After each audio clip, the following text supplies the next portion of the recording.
Nabi Muhammad dituduh nggak memecah belah umat? Dituduh, karena otomatis akan terjadi pemilahan.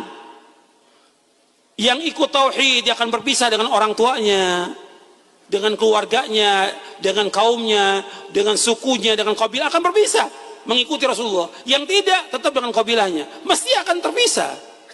Mesti akan terpisah. Nggak bisa bersatu antara kekafiran dengan iman, mungkin nggak bersatu. Tidak akan mungkin bersatu selama-lamanya antara iman dengan kufur, selama-lamanya nggak bersatu. Jadi ketika kita mendakwakan dakwah iman, dakwah tauhid, mesti akan dia meninggalkan kemungkaran, meninggalkan beda, meninggalkan syirik. Secara fakta, dakwah tauhid Rasulullah Shallallahu Alaihi Wasallam tidak pernah memecah belah umat. Yang jadi pertanyaan saya, umat yang mana yang dipecah belah ketika itu? Pahami dulu saudaraku, peristiwa dakwah tauhid Rasulullah SAW dituduh memecah belah umat bukan keluar dari perkataan para sahabat, tapi keluar dari mulutnya seorang pembesar kafir suku Quraisy ketika itu. Karena masuk Islamnya seorang yang bernama At-Tufail bin Amr Ad-Dausi.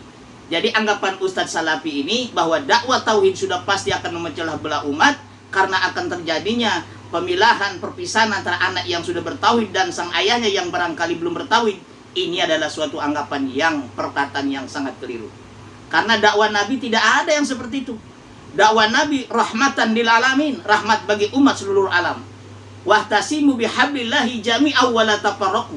Berpegang teguhlah pada tali agama Allah, jangan bercerai-berai. Inilah konsep beragama. Rasulullah Shallallahu Alaihi Wasallam berdakwah tauhid itu tidak pernah terputus kecintaannya terhadap pamannya. Padahal pamannya Abu Thalib kafir, tidak seakidah.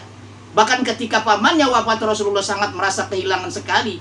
Beliau menangisi kepergian daripada pamannya Abu Thalib dan kematiannya di tahun yang bersamaan dengan wafat istrinya Sayyidah Khadijah membuat Nabi begitu sangat terpukul. Saking terpukulnya, Nabi bahkan menyebut tahun kematian bagi keduanya adalah tahun Amul Huzn atau tahun kesedihan.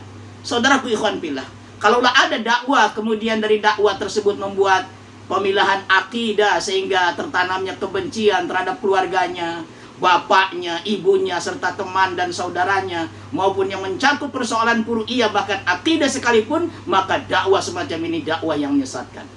Karena ada peristiwa pernah terjadi, ada seorang anak yang ikut di salah satu pengajian, yang mana pengajian itu kemudian mendoktrin jamaahnya, yaitu dengan pemahaman setiap amalan yang tidak ada di zaman Nabi maka sesat, munkarot dan neraka. Nah, dari doktrin tersebutlah akhirnya masuk di benak anak tersebut, yang pada akhirnya setelah ikut pengajian tersebut terputus hubungannya dengan orang tuanya lantaran menganggap sesat orang tuanya. Karena orang tuanya walaupun sudah sholat, puasa, tapi masih tahlilan, masih yasinan, masih maulidan dan sebagainya. Jadi orang tuanya dianggap sesat. Saudaraku, dakwah yang benar adalah dakwah yang merangkul, bukan memukul umat. Mengislamkan orang kafir dan tidak mengkafirkan orang Islam.